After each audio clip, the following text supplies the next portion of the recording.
Hi friends, Mommy Lala here. Welcome back to the channel. Today I'm so excited because we're diving into two amazing things. The November Not Too Shabby Mood Board Challenge and a fun step-by-step project where I'll show you exactly how I made this infinity or eternity flip card.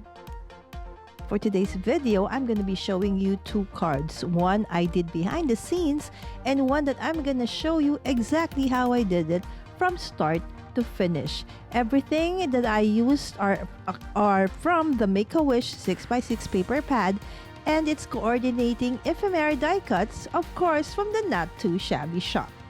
For today's project, I decided to make, as I said, an infinity flip card, sometimes called an eternity card.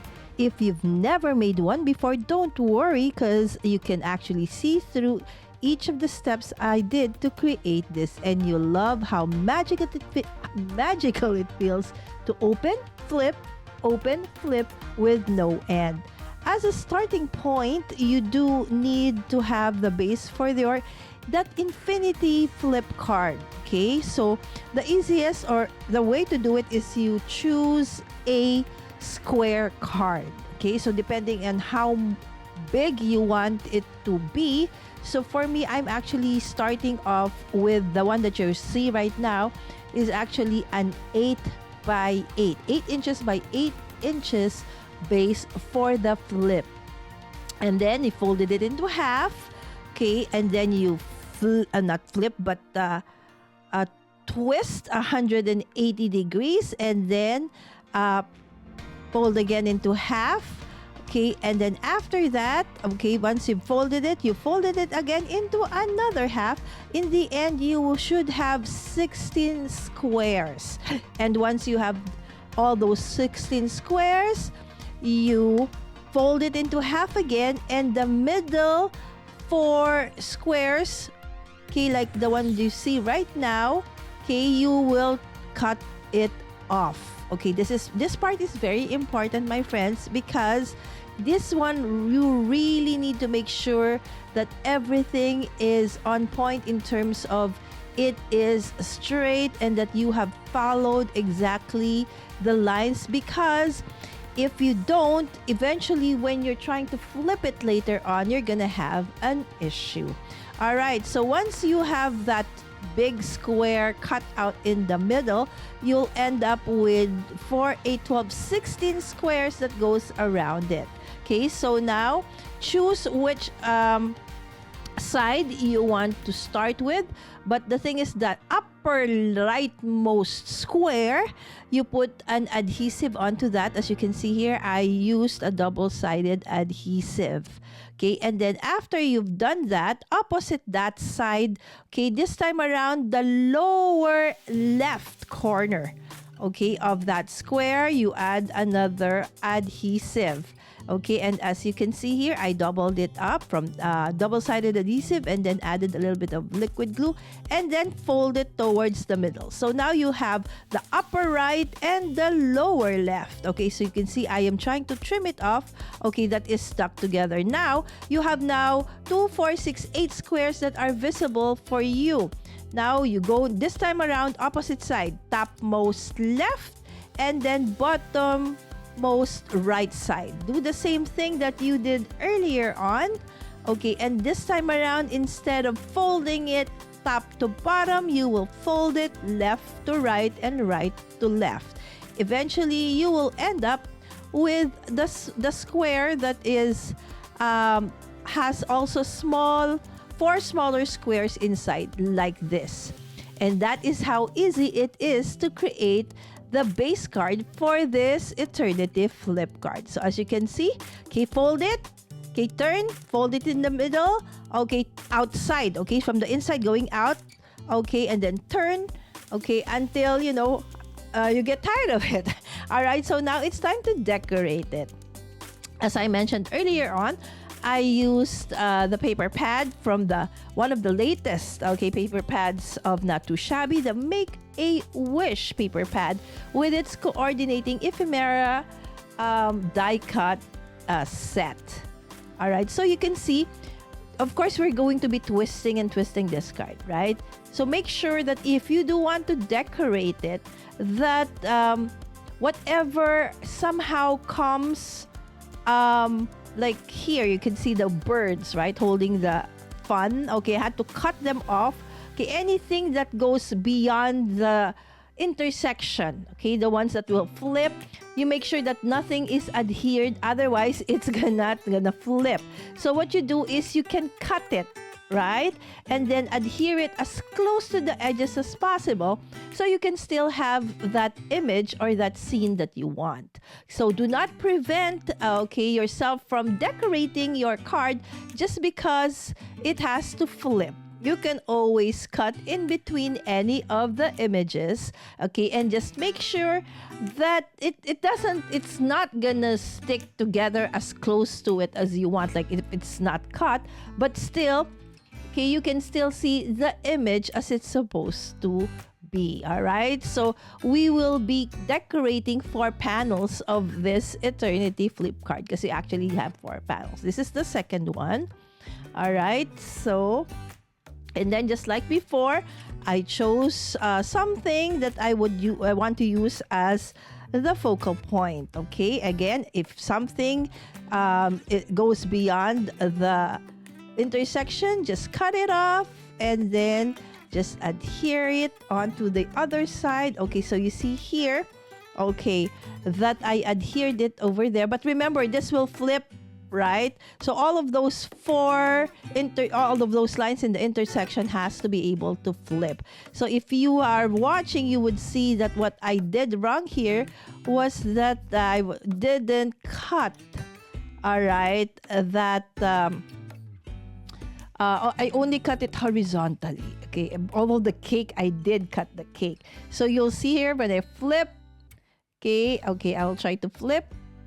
Okay, flip, move, flip. It won't flip, right? Because I did not cut in the middle, the vertical intersection. So you see me here, okay, doing a little bit of a paper surgery. Yes. All right, but it's still a little bit tight. So I will try to remedy that by, cutting a little bit further and trying to cut out a little bit, okay, snip off a little bit of the edges of those images like so. Just a sliver will not affect your image anyways. See? There you go. So every time that I feel that something gets snug, I try to look why and where, and I will just cut it off. So you see here, now we're done with 2 panels. Okay, and then you see, okay, there you go. Flip, turn. Okay, flip. Okay, now we're on our 3rd panel. So you'll just continue to decorate the last 2 panels and make sure that you remember that anything that goes or somehow attaches onto the intersection, or the cross line in the middle, make sure that you have to cut that. Otherwise, your card won't flip. Today's cards are actually part or inspired by the November Mood Board Challenge. The Not Too Shabby November Mood Board is absolutely inspiring and is filled with gorgeous colors that actually reflects celebrations, like what I'm doing right now, birthday cards. Oh yes, we would love for you to join us. First and foremost, you must be 18 years or older to participate. Create a card inspired by the colors or images on the mood board, as you can see here on the screen. Link up your project by clicking the Add button on the challenge post. I'll show you exactly how to do that before the end of the video. And then when you upload your photo, caption it with your name and where we can find you, either on Instagram or YouTube or your blog, etc. The challenge runs until November 30th, and the winner will be announced on December 2nd, right on the bottom of the same blog post. So don't forget to come back and check. And if you're the winner, just email Not2Shabby to claim your prize. Again, entry rules: you may submit up to 3 entries if you use Not2Shabby branded products. Again, up to 3 entries if you use Not Too Shabby branded products. I think that's clear now. And 1 entry if you use Not Too Shabby products. Of course, there's a prize, a $15 Not Too Shabby gift certificate, perfect for grabbing new stamps, ephemera, paper pads, or even joining the Box of the Month. And speaking of the Box of the Month Club, if you like beautiful collections or you want to receive curated, coordinated, and exclusive Not Too Shabby products every month, then you're going to love the Box of the Month Club. Here's how it works. You can subscribe monthly and enjoy an 18% discount or purchase a single box at full price.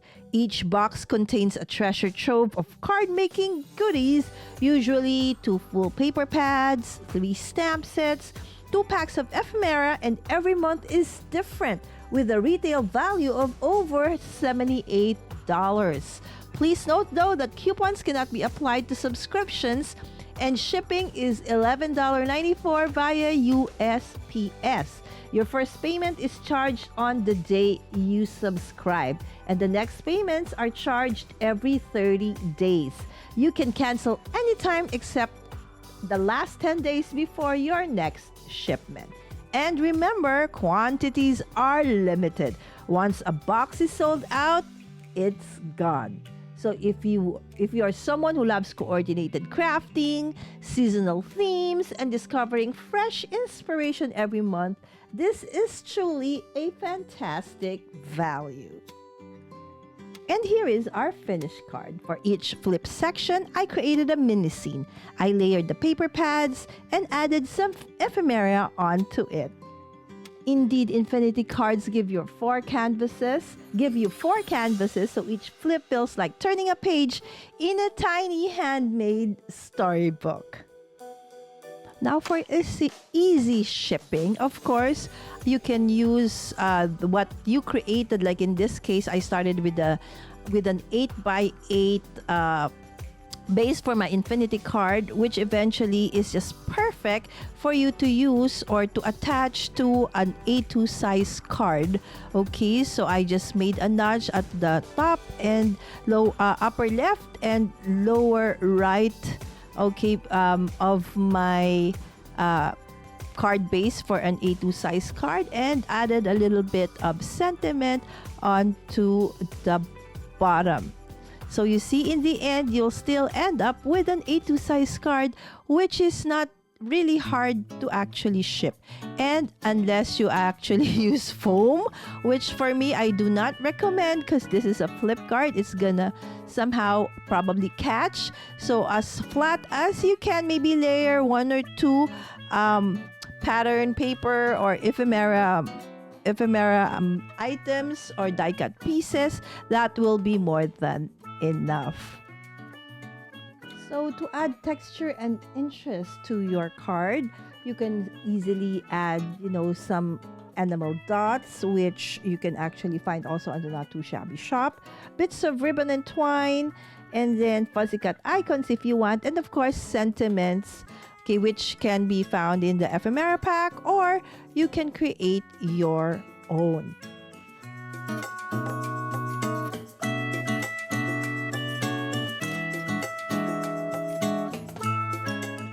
And as I mentioned earlier, I actually created 2 cards. One I did behind the scenes and one that I showed you how to make. So those are the 2 cards. Again, we would like to invite you to join us for the November Mood Board Challenge. Again, just go to the go to the Not2ShabbyShop's blog, okay, from their website, and head on to the November Mood Board Challenge blog post. And then at the bottom, you can see add comments. Just add your name, okay, your email, okay, and then description of your project. Of course, you need to upload, okay, your project. So I hope that you have liked this, and don't forget to hit that like button, All right, and of course, if you are not yet subscribed to the channel, I hope that you won't forget to subscribe. Again, thank you so much for joining me today as we created this infinity flip card inspired by the Make-A-Wish collection of the Not2Shabby Shop. I hope this project encourages you to try something new and maybe even join the November Not2Shabby Mood Board Challenge. To check the product links below as well as the link to join the challenge. Happy crafting everyone, and see you in the next video.